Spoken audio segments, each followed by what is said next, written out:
A paz do Senhor a todas as pessoas que nos acompanham neste nosso espaço de reflexão. Olha, é uma alegria muito grande ter a sua companhia e interesse. Hoje a gente vai mergulhar num tema assim fundamental para a fé cristã. Nossa conversa vai ser guiada pela segunda lição do livro O Mínimo que Precisamos Saber como Genuínos Cristãos. É um material muito bom do pastor Patrick Antônio Rosa. E olha, já fica aqui o nosso abraço para o pastor Patrick. Muito obrigado por esse material tão valioso, viu? Que ajuda tanto a gente. O tema dessa lição, então, que a gente vai conversar hoje é Salvação, uma obra exclusiva de Deus. Nossa, já o título é forte, né? Bem forte. E vai direto ao ponto, né? A ideia principal que a gente vai explorar, seguindo a lição, é essa. A salvação, diferente do que muita gente pensa às vezes, não é algo que a gente conquista. Não depende do nosso esforço. É uma iniciativa totalmente de Deus. Isso lembra discussões históricas importantes, tipo lá da Reforma Protestante, né? Aquela diferença entre monergismo, Deus agindo sozinho, e sinergismo, que seria uma cooperação entre Deus e a pessoa. A lição toma um lado bem claro aqui. Certo, então para a gente começar a entender essa exclusividade de Deus, o ponto de partida é a graça, imagino. Como a lição aborda isso? Olha, o primeiro ponto que a lição traz é bem direto. A graça exclui qualquer participação do homem na salvação, sem rodeios. E o texto base para isso é lá de Efésios, capítulo 2, versículos 8 e 9. O texto é muito conhecido, né? Diz assim: porque pela graça sois salvos, por meio da fé. E isto não vem de vós, é dom de Deus, não vem das obras para que ninguém se glorie. Olha, o apóstolo Paulo aqui, ele é incisivo. A palavra central é graça. No grego, charis, né? E o significado é esse mesmo. Um favor que a gente não merece. Um presente. Não é algo que você recebe porque trabalhou por isso. E ele faz questão de dizer, não vem das obras. Por quê? Para tirar qualquer chance de orgulho. Para ninguém poder dizer, eu contribuí para a minha salvação. Entendi. Então a lógica é que se a gente tivesse feito alguma coisa, mesmo que um pouquinho para ser salvo, a gente teria motivo para se gabar, né? Tipo, eu fiz minha parte. Mas Paulo fecha essa porta completamente. Isso coloca todo mundo no mesmo lugar diante de Deus, sabe? Totalmente dependente dele, da iniciativa dele. Não dá para barganhar, não dá para chegar achando que a gente é autossuficiente. A salvação a gente recebe assim, de mãos vazias. Então a primeira coisa importante para guardar é isso. A salvação é 100% presente de Deus, 0% conquista nossa. Essa ideia da graça como um presente totalmente merecido é libertadora mesmo. Tira um peso, né? Aquela pressão de ter que merecer o favor de Deus. Só que aí surge uma tensão, quase que na hora. Se é tudo pela graça, se o ser humano não participa na obra da salvação, então a gente não tem nenhuma responsabilidade. A lição parece dizer que não é bem assim. Como ela explica isso? Essa é a segunda afirmação importante da lição. A graça não exclui a responsabilidade do homem na sua salvação. E aqui está um ponto de equilíbrio teológico fundamental, sabe? A lição argumenta que, olha só, a obra da salvação é só de Deus, ele planejou, ele executou, ele aplica, mas a resposta a essa oferta, aí sim, envolve uma decisão nossa, uma atitude humana. O texto que a lição usa para mostrar isso é lá do Evangelho de Marcos, capítulo 8, versículo 34. Jesus diz, e chamando a si a multidão com seus discípulos, disse-lhes, se alguém quiser vir após mim, negue-se a si mesmo e tome a sua cruz e siga-me. Nesse versículo de Marcos, Jesus parece colocar umas condições bem claras para quem quer seguir ele.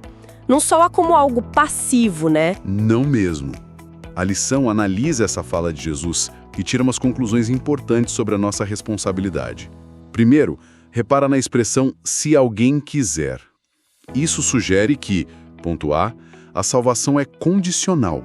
Condicional no sentido de que exige uma resposta. O se alguém mostra que a oferta é para todo mundo, não é um grupo fechado. E o quiser aponta para uma escolha, um ato da vontade da pessoa. Claro que existe todo um debate sobre a nossa capacidade de querer o bem espiritual por causa da queda, e a lição até menciona a depravação total, mas o jeito que Jesus faz o chamado pressupõe uma resposta humana real, entende? Entendi. E quais seriam as consequências dessa escolha? O que Jesus pede logo depois do "se alguém quiser"? Ele detalha como deve ser essa resposta. Ponto B. A salvação é recebida mediante atitudes específicas. Atenção, não são obras para merecer, mas atitudes que mostram que a pessoa aceitou a salvação e está começando uma vida nova. São 3. Primeiro, negue-se a si mesmo. Isso é renunciar ao nosso ego como centro de tudo, se submeter à vontade de Deus. Segundo, tome a sua cruz, ter disposição para encarar dificuldade, sofrimento, o custo de seguir a Cristo. Cruz aqui não é enfeite, né? É símbolo de sacrifício. E terceiro, e siga-me. Uma ação contínua, uma caminhada de obediência, aprendendo com Jesus.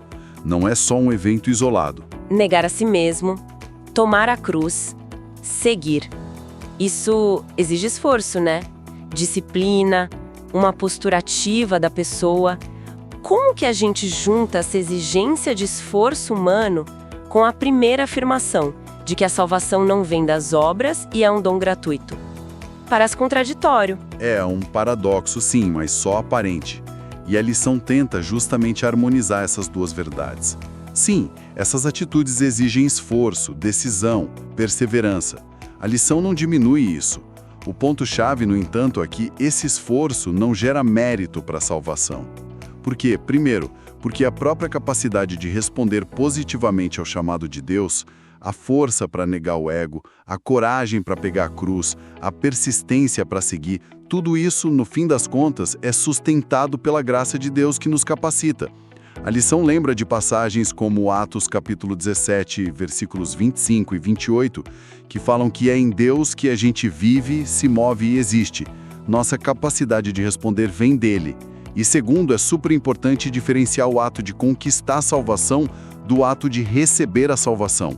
A obra que salva mesmo a vida perfeita de Cristo, a morte dele na cruz por nós, a ressurreição já foi feita. Completamente, Jesus gritou na cruz, está consumado, lembra? Lá em João capítulo 19, versículos 28 e 30. Então nossas atitudes de fé, de arrependimento, de negar a nós mesmos, de seguir, elas não acrescentam nada àquela obra perfeita de Cristo. Na verdade, elas são o jeito como a gente se apropria, como a gente recebe esse presente que já está pronto. É tipo estender a mão para pegar um presente que outra pessoa já comprou e pagou. O esforço de estender a mão não paga o presente, entende? Entendi, faz muito sentido. O esforço é real, é necessário como resposta, mas ele não é a causa, não contribui para o mérito da salvação. E a fé? Onde ela entra nisso tudo? Porque lá em Efésios diz, pela graça sois salvos por meio da fé. A fé é o centro de tudo, claro. É o canal por onde a graça chega até nós. A lição, no entanto, faz questão de alinhar isso com o que o apóstolo Tiago ensina, para a gente entender bem que tipo de fé é essa que salva. Tiago, lá na carta dele, capítulo 2, versículos 14, 17 e 18, ele argumenta forte contra uma fé que é só da boca para fora, sabe? Uma fé só intelectual que não muda a vida da pessoa. Ele diz que a fé, se não tiver as obras, é morta em si mesma. Ah, então peraí. As obras que Paulo fala que não salvam lá em Efésios 2 são diferentes das obras que Tiago diz que acompanham a fé verdadeira? É isso? Exatamente essa a distinção. Paulo está combatendo a ideia de fazer obras para merecer a salvação, o legalismo. Tiago está combatendo a ideia de uma fé que não produz mudança nenhuma, uma fé morta, o que chamam de antinomianismo. A fé genuína, segundo a lição e segundo Tiago, é uma fé viva. Uma fé que confia totalmente em Cristo para ser salva e, como resultado natural, inevitável dessa confiança, começa a dar fruto. E que frutos são esses? São justamente aquelas atitudes que Jesus descreveu. Negar a si mesmo, tomar a cruz, seguir. As obras não são a raiz da salvação, mas são o fruto que a gente vê. Elas mostram que a fé ali no coração é real. Isso nos leva para uma questão, assim, bem delicada, que é o terceiro ponto da lição. Se a gente tem essa capacidade de escolher responder, de se arrepender, de decidir seguir Jesus, mesmo que essa capacidade venha de Deus, essa escolha em si não dá pra gente algum tipo de mérito? Afinal, fui eu que escolhi, outra pessoa não escolheu. Como que a lição lida com essa objeção comum? Essa é uma ótima pergunta e é o terceiro ponto mesmo. A restrita liberdade de escolha não confere mérito humano na salvação. Para explicar isso, a lição usa uma das histórias mais fortes da Bíblia sobre graça e arrependimento, a parábola do filho pródigo. Está lá em Lucas, capítulo 15, versículos 11 a 32. Ah, sim, essa história é muito conhecida. O filho mais novo pede a herança, vai embora, gasta tudo vivendo de qualquer jeito e acaba na pior, né? Cuidando de porcos, querendo comer a lavagem deles. É o fundo do poço mesmo. Exatamente.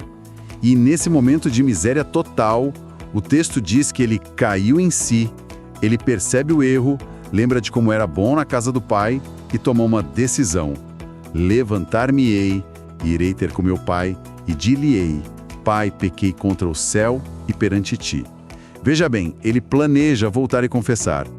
Tem iniciativa humana aí. Ele tem consciência do pecado da hamartia, ele se arrepende, ele decide voltar, ele planeja a confissão. Mas o ponto-chave, pelo que a lição indica, tá na continuação do que ele planejou dizer para o pai, né? O que ele pensava sobre si mesmo naquele momento. Precisamente. O ponto alto da consciência dele sobre si mesmo está no versículo 19 de Lucas, capítulo 15.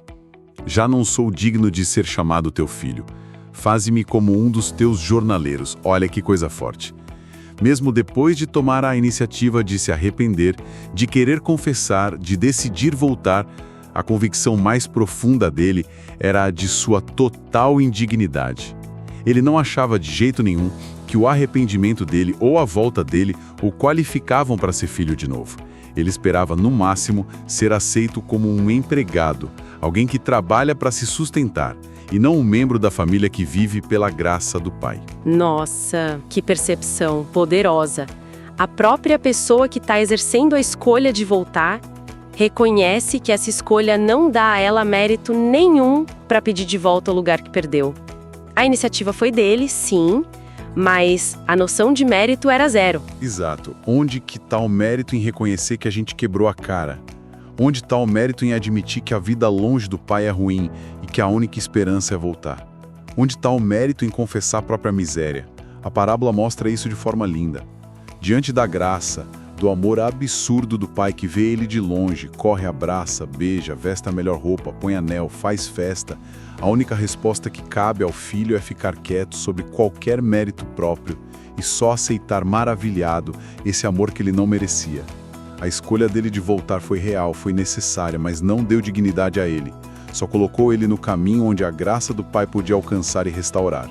Então o segundo ponto crucial para guardar é: nossa resposta a Deus, mesmo arrependimento, não gera mérito, só nos abre para receber a graça que já estava ali, oferecida. Entendendo bem esses 3 pontos, que a graça exclui o mérito, mas não a responsabilidade, e que a escolha de responder também não gera mérito, quais seriam as implicações práticas disso tudo? Como essa teologia toda afeta a vida cristã no dia a dia? Olha, o interessante aqui é como essa doutrina, quando a gente entende bem, traz um equilíbrio, uma saúde para a vida espiritual. Primeiro, ela liberta a gente daquela tirania do desempenho, sabe? Entender que a nossa salvação, a nossa aceitação por Deus, não depende do quão bem a gente se comporta ou de quantos rituais a gente cumpre, mas que depende só da obra completa de Cristo e da graça de Deus. Isso tira uma ansiedade enorme, um fardo de ficar tentando merecer o amor divino. Gera descanso, segurança em Cristo. E imagino que protege de um outro perigo também, o do orgulho espiritual, né? Com certeza. Se a salvação é 100% graça, a gente não tem base nenhuma para se sentir melhor que os outros. Acaba com o fundamento do farisaísmo, daquela atitude de: eu não sou como aquele pecador ali. A gente reconhece que, se estamos em Cristo, é só pela misericórdia dele, não porque a gente é melhor. Isso tem que gerar humildade, compaixão. Por outro lado, como a gente viu no segundo ponto, entender a graça não é um convite para ficar parado, para negligência espiritual. Saber que a gente é responsável por responder à graça nos chama para uma vida de fé ativa, de arrependimento contínuo, de busca por santidade, de obediência ao que Jesus ensinou. Não para ganhar a salvação, mas para expressar a gratidão por ela, para viver de um jeito que combine com a nova identidade que a gente recebeu em Cristo. é viver como o filho pródigo que voltou para casa, não mais tentando provar o próprio valor, mas vivendo feliz debaixo do amor do Pai, querendo honrar Ele. Então, na prática, o desafio é achar esse equilíbrio dinâmico. Descansar totalmente na suficiência da graça de Deus para nossa salvação e, ao mesmo tempo, se empenhar ativamente para responder a essa graça com uma vida de fé, amor e obediência. É isso. Para a gente fechar, então, nossa análise dessa segunda lição, como a gente poderia resumir a mensagem central sobre a salvação ser uma obra exclusiva de Deus? Acho que a lição conclui bem dizendo que a salvação não é um destino inevitável para alguns e impossível para outros, baseado numa escolha divina fechada e incondicional antes de tudo. Pelo contrário, ela é oferecida de graça para todos. A gente vê isso em textos bem amplos como João, capítulo 3, versículo 16. Porque Deus amou o mundo de tal maneira. Só que essa oferta universal se torna real, se concretiza na vida de quem responde de um jeito específico. E qual é essa resposta necessária que a lição aponta? É uma resposta de fé e arrependimento. É a pessoa reconhecer que é pecadora, que não consegue se salvar sozinha por mérito, e aí se voltar para Jesus Cristo confiando nele como o único Salvador e Senhor, suficiente para tudo. A lição cita como base João capítulo 1, versículos 11 e 12, né? Veio para o que era seu, mas os seus não o receberam, mas a todos quantos o receberam, deu-lhes o poder de serem filhos de Deus, aos que creem no seu nome. E também Atos capítulo 3, versículo 19. Arrependei-vos, pois, e convertei-vos, para que sejam apagados os vossos pecados. E Atos capítulo 4, versículo 12, que é muito forte. E em nenhum outro há salvação. E só para reforçar o ponto inicial, mesmo essa resposta de fé e de arrependimento não é a causa que nos dá mérito para a salvação, mas é o meio, o canal pelo qual a gente recebe o presente gratuito de Deus, como diz lá em Efésios capítulo 2, versículo 8. A obra é dele, a resposta é nossa, e até a capacidade de responder vem dele. Uau! Que reflexão profunda, né? Sobre os fundamentos da nossa esperança em Cristo. Queremos agradecer demais a atenção de todo mundo que nos acompanhou nesta análise. Fica talvez uma questão para a gente continuar pensando, né? Como que a gente pode, no nosso dia a dia, cultivar ao mesmo tempo essa humildade profunda de saber que tudo é pela graça e também a diligência, o cuidado que nasce da responsabilidade de responder a essa graça tão incrível. Como viver nesse equilíbrio? E fica o convite para o nosso próximo encontro. Vamos continuar essa série explorando outros princípios essenciais da fé cristã. Com certeza. Esperamos vocês. A paz do Senhor. A paz do Senhor.